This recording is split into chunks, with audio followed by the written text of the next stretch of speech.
Il rêve en moi.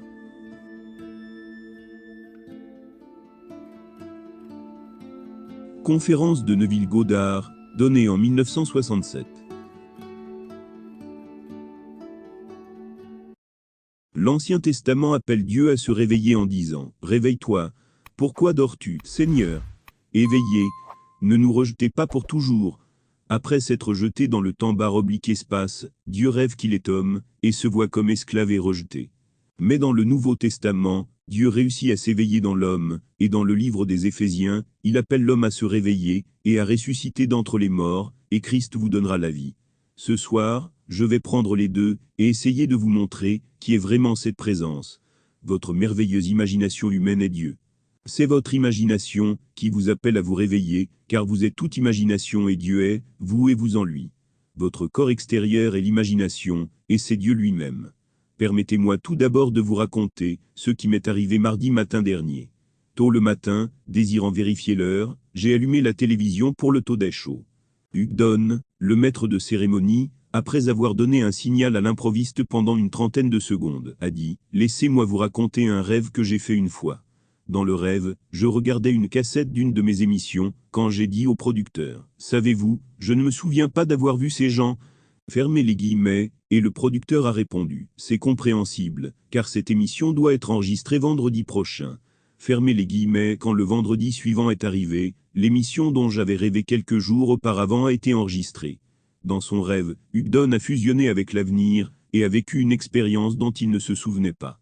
Maintenant, laissez-moi vous parler de quelqu'un qui a fusionné avec le passé, et a vécu une expérience d'il y a longtemps. La dame écrit « J'ai 72 ans. Dans mon rêve, je suis une petite fille de 10 ans, qui demande à mon père d'écrire dans mon livre d'autographe. Ayant mémorisé un verset que je voulais qu'il écrive, je le lui ai dédié tel qu'il l'a consigné dans mon livre. Puis le rêve a pris fin. Bien que je ne me souvienne pas du poème avant le rêve, à mon réveil, je me suis souvenu de chaque mot en détail. Quelques jours plus tard, alors que je rendais visite à ma fille, je lui ai raconté le rêve, et quand j'ai récité le poème, ma fille est allée à sa bibliothèque, et, prenant un vieux livre d'autographe, que je lui avais donné de nombreuses années auparavant, s'est tournée vers la page où le vers avait été dédicacé par mon professeur de 3e année. 62 ans plus tard, cette dame s'est confondue avec un fait, et s'est souvenue d'une expérience d'il y a longtemps. Elle m'a parlé d'un petit garçon de 4 ans qui, vivant à côté, vient souvent la voir. Un jour, il lui dit qu'il l'avait toujours connu, et qu'il n'y aurait jamais un moment où ils ne se connaîtraient pas. Décrivant un incident survenu il y a longtemps, il regarda par la fenêtre et dit « Vois-tu ce buisson? Il y a autant de feuilles qu'il y a d'années sur ce buisson, et je te reconnaîtrai quand ma tête grandira et atteindra le ciel. » Puis un jour, il lui a dit qu'il avait rêvé que tout n'était rien. L'homme moderne en conclut maintenant que toute l'histoire du monde est tracée, et que nous ne nous rendons compte que de plus en plus de portions successives. Que vous pouvez fusionner avec une section du début ou du futur relative à ce moment, et faire l'expérience de cette partie de l'histoire. Comment est-ce possible? Parce que vous êtes maintenant fusionné avec un rêve. En vous réveillant le matin, vous pensez avoir fait un rêve merveilleux la nuit dernière, pourtant, pendant que vous rêviez, l'expérience était une réalité. Éveillé, le rêve devient subjectif. Pourquoi? Parce que vous avez une fois de plus fusionné avec cette section de temps. Pendant que vous faites l'expérience du rêve, il est objectif et réel. Si seulement vous pouviez vous rendre compte que la profondeur de votre propre être, qui est votre imagination humaine, essaie de vous instruire, d'essayer de vous persuader, de vous exciter, comme le rêve de mon ami de l'autre nuit. En partant du centre, Dieu travaille vers la surface, il faut donc un certain temps pour qu'il s'éveille et atteigne votre esprit de surface. Mais pendant qu'il se déplace, il influence votre mental de surface, et quand il arrive, vous et lui n'est plus deux, mais un. Vous pouvez dire quand il se déplace vers la surface, car il commence à remettre en question la réalité du monde dans lequel il vit. Si une femme peut revenir et fusionner avec le passé au point de revivre en détail une expérience d'il y a longtemps, et qu'un homme peut avancer dans le futur et interviewer ceux qui seront enregistrés le vendredi suivant, où est l'expérience du passé, et où est l'émission de vendredi prochain, est-ce que tout est déjà terminé, et que nous nous connectons simplement sur certains états? Oui, car il s'agit d'un rêve que vous pouvez modifier ou changer radicalement. En fait, vous êtes appelé à réviser chaque jour de votre vie, et parfois même à l'éradiquer. C'est un monde de mort et tout le monde ici est mort, rêvant du rêve de la vie. Au début, nous étions tous d'accord, pour rêver de concert et personne n'a jamais violé cet accord.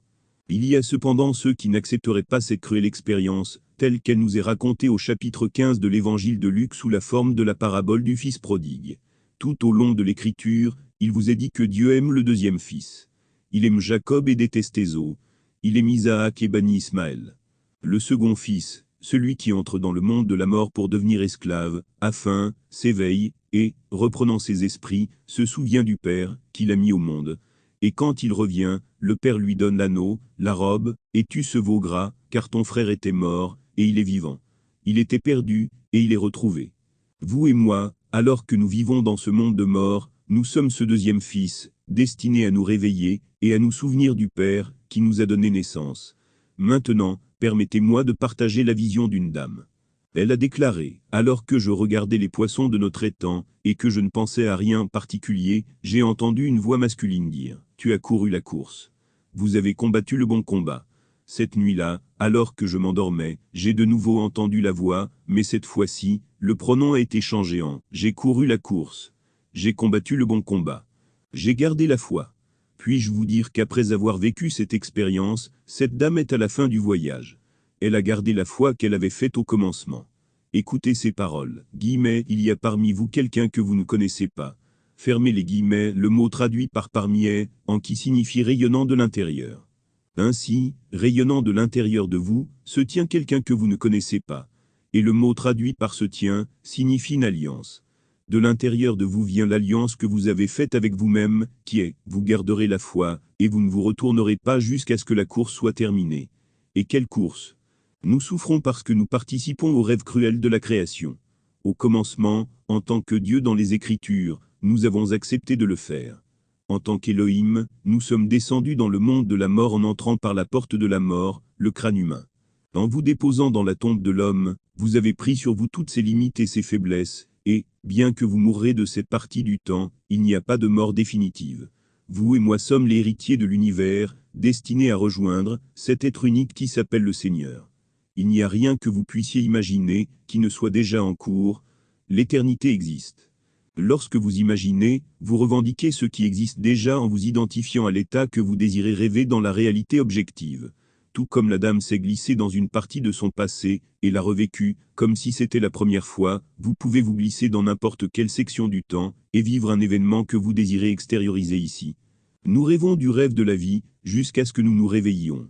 C'est pourquoi je dis à des saints, Dieu, votre merveilleuse imagination humaine, rêve en vous. Le psaume 44 est un masquil des fils de Corée. Le mot masquil signifie une instruction spéciale et très sérieuse. Le mot Corée signifie celui qui enlève les cheveux de sa tête. Certains de nos prêtres font cela aujourd'hui, pour laisser entendre qu'ils ont reçu une instruction divine, que d'autres ne possèdent pas. Mais l'instruction spéciale énoncée dans le psaume 44, est celle que l'on se donne à soi-même. Réveille-toi. Pourquoi dors-tu, Seigneur? Éveillé. Ne nous rejette pas pour toujours. Maintenant, écoutez les paroles de Blake. Affirmant que le poème Jérusalem a été dicté par les frères d'en haut, il le commence ainsi. Réveillez-vous. Réveille-toi, ô dormeur du pays des ombres, réveille-toi. Développé. Je suis en toi et toi en moi, mutuel dans l'amour divin. Je ne suis pas un Dieu lointain, je suis un frère et un ami. Je réside dans ton sein, et tu résides en moi. Voici, nous sommes un, pardonnez tout le mal, ne pas chercher la récompense. Puis il nous dit que vous et moi, nous nous sommes détournés dans les vallées sombres, en disant, nous ne sommes pas un, nous sommes multiples. Fermez les guillemets, Dieu, parlant dans ce grand poème, appelle l'homme à se réveiller, en disant, je ne suis pas un Dieu lointain. Dans ton sein je réside, et tu résides en moi. Voilà. Nous ne faisons qu'un. Cela, je le sais par expérience. Sans perte d'identité, vous et moi sommes un seul être. Nous sommes les frères qui forment collectivement le Seigneur. Écoute, Israël, l'Éternel, notre Dieu, l'Éternel, c'est une seule unité composée, l'un composé d'autres. Il n'y a qu'un seul Seigneur, qui est notre merveilleuse imagination humaine. C'est lui qui rêve ce monde dans lequel nous nous trouvons. Maintenant, permettez-moi de partager avec vous une expérience très précieuse d'un homme qui enseigne à UCLA. Dans son rêve, il rencontre un professeur pour lequel il n'a que peu, ou pas de respect, mais lorsqu'il découvre que l'homme est le grand examinateur, ses sentiments passent de l'apathie à la chaleur et au respect. Tout à coup, l'examen avait commencé, et mon ami devait écrire son nom, la date et l'heure. Alors qu'il enregistrait son nom, lundi, et l'heure de 4h10, un frisson le parcourut. Et il entendit une voix grave et masculine dire, « Ce n'est pas celui qui dit, Seigneur, Seigneur qui entre, mais celui qui fait la volonté du Père qui est dans les cieux. » Fermez les guillemets, vous trouverez cette déclaration dans le chapitre 7 du livre de Matthieu. Lorsque l'on commence à entendre les paroles du Père telles qu'elles sont rapportées dans les Écritures, on commence à se réveiller de ce rêve de vie. Dans le chapitre 1 de Jean, il est dit que lorsqu'André a trouvé Jésus, il est resté avec lui, parce que c'était la 10e heure. Un jour est compté à partir de 6 heures. Décomposé en 3 montres de 4 heures de jour ou de nuit, 4 heures est toujours la 10e heure. Maintenant, tout cela n'est que symbolisme. 10 ne signifie pas 4 heures de l'après-midi, mais ce moment dans le temps où la puissance créatrice de Dieu est expliquée. Le chiffre 10, dont la lettre Yod commence le nom de Dieu, Yod-Voe, Pron. Yod-Ev-Ave porte le symbole d'une main, la main créatrice de Dieu. L'homme est séparé de tous les autres animaux par une main. Ce qui ressemble à une main dans le singe ou le singe peut transporter de la nourriture à la bouche, mais il ne peut pas façonner, fabriquer ou créer. Donnez un coup de main à un homme, et vous avez un créateur. Vous vous êtes formé à l'image de son Père qui est Dieu. Donc, ici, à la 10e heure, la puissance créatrice de Dieu est révélée à mon ami. Au début du rêve, mon ami a vu le monde qu'il n'aimait pas symbolisé comme une personne qui est devenue le grand examinateur, pour tester sa capacité à le surmonter, à le modifier, ou à le changer radicalement. Et le test a commencé à 4h10.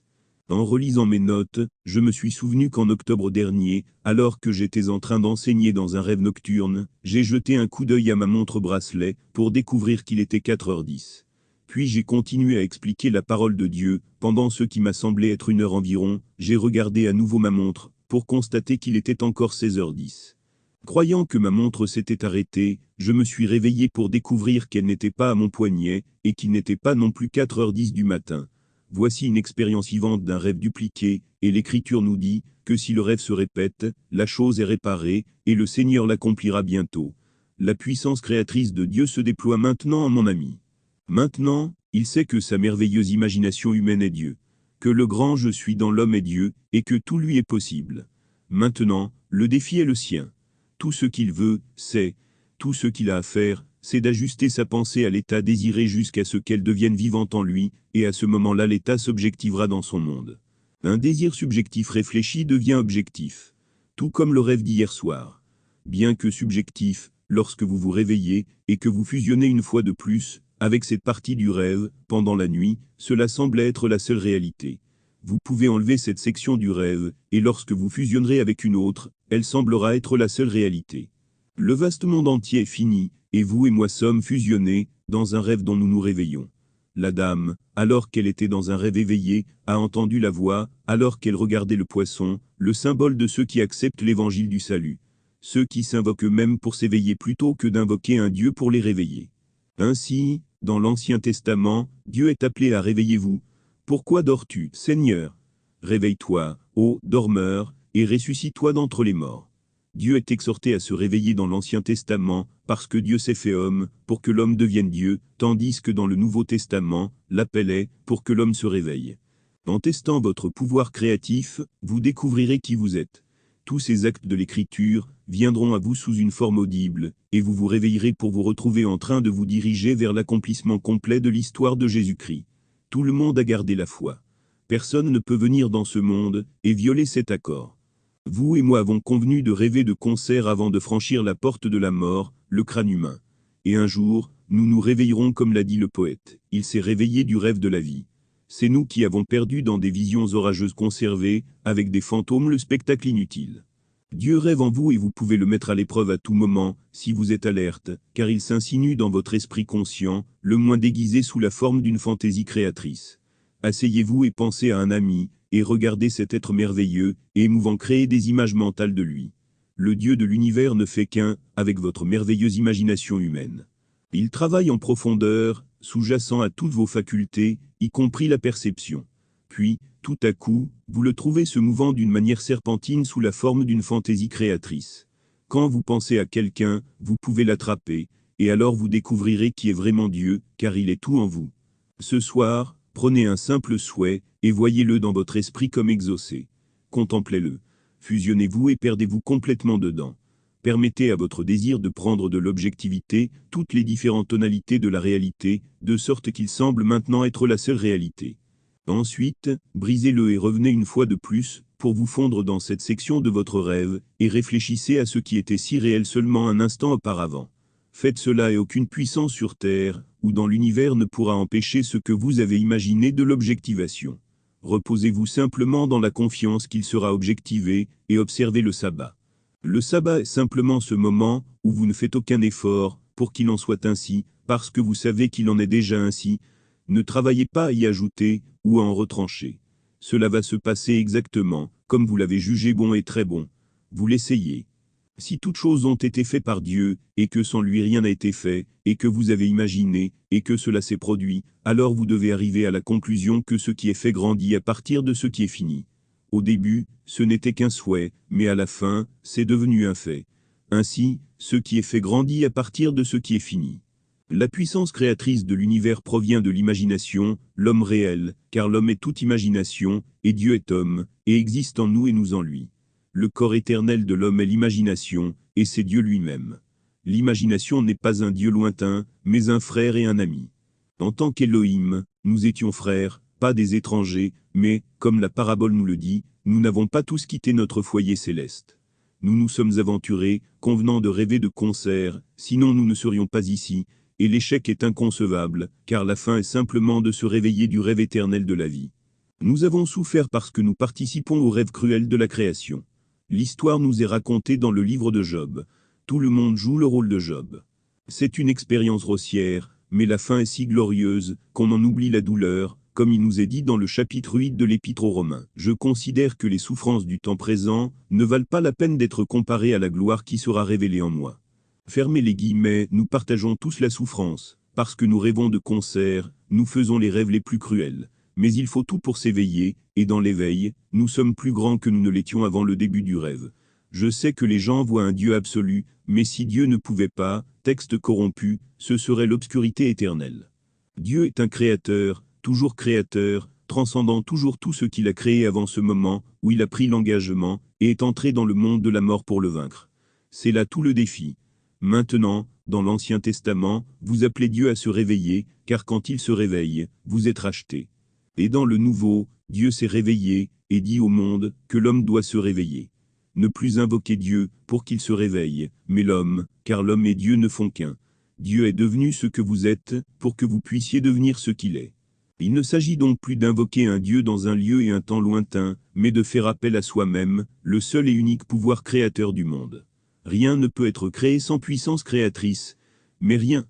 Si vous commencez à imaginer que les choses sont telles que vous désirez qu'elles soient, indépendamment de la raison et de la négation de vos sens, et que vous vous perdiez dans cette fin, comme si c'était vrai, en ressentant le frisson de l'accomplissement, et soyez confiants que c'est fait, et votre désir se projette sur un écran de l'espace, afin que vous puissiez le voir dans votre monde, alors vous êtes celui dont il parle dans les Écritures.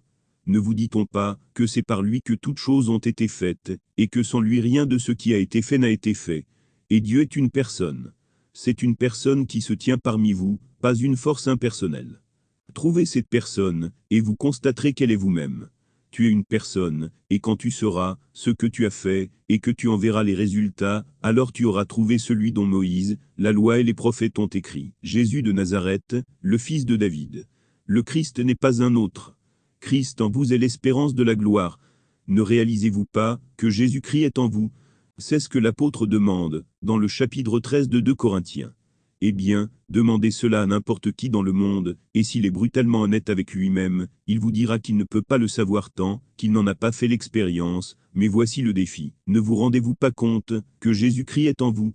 Fermez les guillemets maintenant, si Christ est celui qui est cité comme rayonnant de l'intérieur de vous, et que c'est par lui que toutes choses sont faites, et que sans lui rien n'est fait, même le mal, alors vous devez le trouver.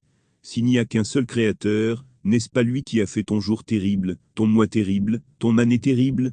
Si vous êtes brutalement honnête avec vous-même, vous admettrez que ce qui s'est passé était lié à vos actes imaginaux. Lorsque vous le reconnaissez et le reconnaissez, vous l'avez trouvé. Et parce qu'il est une personne, et que vous êtes une personne, vous savez exactement qui il est. Maintenant, marchez la tête haute, sachant que vous avez appris de vos erreurs, et à partir de maintenant, essayez d'imaginer le meilleur, comme vous percevez le meilleur, sachant que ces actes doivent se projeter dans ce monde.